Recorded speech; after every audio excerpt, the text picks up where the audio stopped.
नमस्कार दोस्तों, स्वागत है आप सभी का मेरे YouTube चैनल पे। मैं हूँ डॉक्टर सचिन शर्मा। और जैसा कि आप जानते हैं कि इस समय मध्य प्रदेश की सभी यूनिवर्सिटी में चल रहा है एग्ज़ाम का शेड्यूल। तो आप सभी स्टूडेंट्स जो है मुझे कमेंट बॉक्स में बता रहे हैं कि सर ये सब्जेक्ट की हमारी एग्ज़ाम है, तो आप हमें जो है इम्पोर्टेंट क्वेश्चंस प्रोवाइड कर दीजिए। इसलिए मेरे चैनल पे मैं आप लोगों के लिए इम्पोर्टेंट क्वेश्चंस की सीरीज़ लेके आ रहा हूँ, जो कि मध्य प्रदेश की सभी यूनिवर्सिटी के स्टूडेंट्स के लिए इम्पोर्टेंट है, क्योंकि मेरी जो सीरीज़ होती है वो मध्य प्रदेश उच्च शिक्षा विभाग के द्वारा जारी सिलेबस के अकॉर्डिंग ही होती है। तो आज जो मैं आप लोगों के लिए वीडियो लेक्चर लेकर के आया हूँ इम्पोर्टेंट क्वेश्चंस का, ये मुझे कमेंट बॉक्स में एक स्टूडेंट के द्वारा मांगा गया था।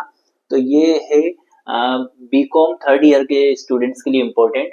बीकॉम थर्ड ईयर के ऐसे स्टूडेंट जिनका माइनर में जो है पब्लिक फाइनेंस सब्जेक्ट है, या लोक वित्त जो सब्जेक्ट अगर आपका माइनर में चलता है आपके कॉलेज में, बीकॉम थर्ड ईयर के माइनर में पब्लिक फाइनेंस। तो इसके लिए जो है मैं आप लोगों को इम्पोर्टेंट क्वेश्चन आज प्रोवाइड कर रहा हूँ, क्योंकि कई सारे स्टूडेंट्स का एग्जाम चल रहा है, तो एग्जाम में उनको इसकी जरूरत है। तो शुरुआत करते हैं। टोटल इसमें आपकी 6 यूनिट है, और पूरी 6 यूनिट में से मैंने इंग्लिश और हिंदी मीडियम दोनों ही मीडियम में आप लोगों के लिए क्वेश्चंस निकाले हैं, ताकि दोनों ही मीडियम के स्टूडेंट्स के लिए ये बेनिफिशियल हो। शुरुआत करते हैं यूनिट फर्स्ट से। यूनिट फर्स्ट का नाम है पब्लिक फाइनेंस लोक वित्त। तो इसमें 4 क्वेश्चन निकाले हैं।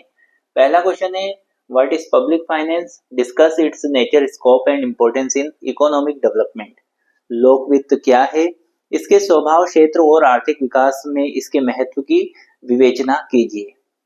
दूसरा क्वेश्चन है, distinguish between public finance and private finance. लोक वित्त और निजी वित्त के बीच अंतर स्पष्ट कीजिए। तीसरा क्वेश्चन है, explain the principle of maximum social advantage. अधिकतम सामाजिक लाभ के सिद्धांत की व्याख्या कीजिए। फोर्थ क्वेश्चन है, what are public goods and private goods, explain with example. सार्वजनिक वस्तुएं और निजी वस्तुएं क्या है, उदाहरण सहित समझाइए। फिर आती है बात सेकंड यूनिट की। सेकंड यूनिट का नाम है पब्लिक रेवेन्यू या लोक राजस्व। इसमें 4 क्वेश्चन है। पहला क्वेश्चन है, define taxation, what are the main source of public revenue. कराधान को परिभाषित कीजिए, सार्वजनिक राजस्व में इसके मुख्य स्रोत क्या हैं। दूसरा क्वेश्चन है, explain Adam Smith's canons of taxation. Adam Smith के कराधान के सिद्धांतों की व्याख्या कीजिए।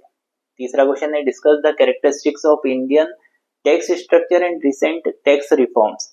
भारतीय कर ढांचे की विशेषताओं और हाल के कर सुधारों पर चर्चा कीजिए। फोर्थ क्वेश्चन है, explain the concept of impact, incidence and shifting of taxation. कराधान के प्रभाव, करापात और कर विवर्तन की अवधारणाओं को समझाएं। फिर आती है बारी यूनिट थर्ड की। यूनिट थर्ड का नाम है पब्लिक एक्सपेंडिचर लोक व्यय। इसमें 3 क्वेश्चन निकाले हैं। पहला क्वेश्चन है, what is public expenditure, classify the different types of public expenditure. सार्वजनिक व्यय क्या है, सार्वजनिक व्यय के विभिन्न प्रकारों का वर्गीकरण कीजिए। सेकंड क्वेश्चन है, discuss the effects of public expenditure on production, employment and distribution. उत्पादन, रोजगार और वितरण पर सार्वजनिक व्यय के प्रभावों की चर्चा कीजिए। तीसरा क्वेश्चन है, explain the role of public expenditure in developing economy like India. भारत जैसे विकासशील अर्थव्यवस्था में सार्वजनिक व्यय की भूमिका की व्याख्या कीजिए। फिर आती है यूनिट फोर्थ। यूनिट फोर्थ जो है public budget and public depth के बारे में है। लोक बजट और लोक ऋण के बारे में इसमें 4 क्वेश्चन निकाले हैं। Define public budget, explain various kinds of budgets, for example performance, zero based. सार्वजनिक बजट को परिभाषित कीजिए, बजट के विभिन्न प्रकार जैसे कि निष्पादन शून्य आधारित को समझाइए। दूसरा क्वेश्चन है, discuss the economic and functional classification of A budget. Budget के आर्थिक और कार्यात्मक विवरण की चर्चा कीजिए। Why is public debt necessary? Explain the source and methods of repayment of public debt. सार्वजनिक ऋण क्यों आवश्यक है, सार्वजनिक ऋण के स्रोतों और पुनर्भुगतान की विधियों की व्याख्या कीजिए। Explain the effect of public debt on economic stability and growth. आर्थिक स्थिरता और विकास पर सार्वजनिक ऋण के प्रभावों को समझाइए।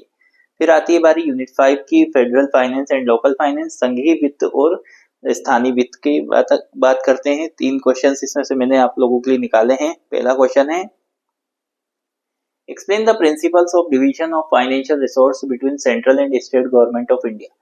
भारत में केंद्र और राजस्व सरकार के बीच वित्तीय संसाधनों के विभाजन के सिद्धांतों की व्याख्या कीजिए। दूसरा क्वेश्चन है, what are the major financial imbalances in a federal setup, suggest measures for adjustment. संघीय ढांचे के मुख्य वित्तीय असंतुलन क्या है, समायोजन के उपाय सुझाएं।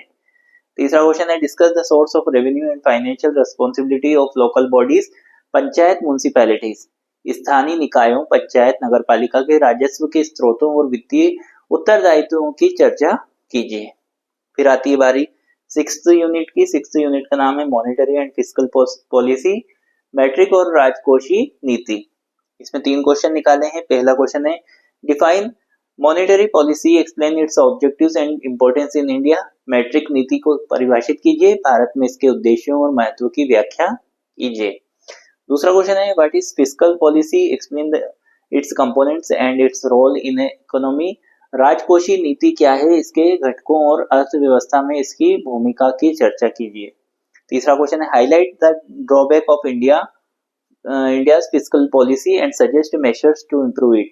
भारत की राजकोषीय नीति की कमियों पर प्रकाश डालिए और इसे सुधारने के उपाय बताइए। तो ये टोटल आपकी 6 यूनिट है। 6 यूनिट में से मैंने आप लोगों के लिए क्वेश्चंस निकाले हैं। ये जैसा कि आपने डिमांड किया था उसके अकॉर्डिंग मैं लेकर के आया हूँ। बीकॉम 3rd ईयर के स्टूडेंट्स के लिए जिनका माइनर में पब्लिक फाइनेंस, लोक वित्त है, उनके लिए उपयोगी है। आप अपने दोस्तों के साथ भी इसको शेयर कीजिए, चैनल को सब्सक्राइब कीजिए, अपने दोस्तों को भी सब्सक्राइब करवाइए। और भी किसी ऐसे टॉपिक पे आपको वीडियो लेक्चर चाहिए जो कि मैंने नहीं बनाया है अगर, तो आप मुझे बता सकते हैं। मेरे चैनल पे मैंने अलग अलग क्लास वाइज मैंने जो है प्लेलिस्ट बनाई हुई है। साथ में वोकेशनल सब्जेक्ट की अलग प्लेलिस्ट है और आपके फाउंडेशन कोर्स की अलग प्लेलिस्ट है। तो ऐसे अच्छे अच्छे वीडियोस के लिए आप चैनल के साथ जुड़े रहिए, अपने दोस्तों को भी जोड़िए और मिलते हैं नेक्स्ट वीडियो लेक्चर के साथ में। तब तक के लिए नमस्कार, धन्यवाद।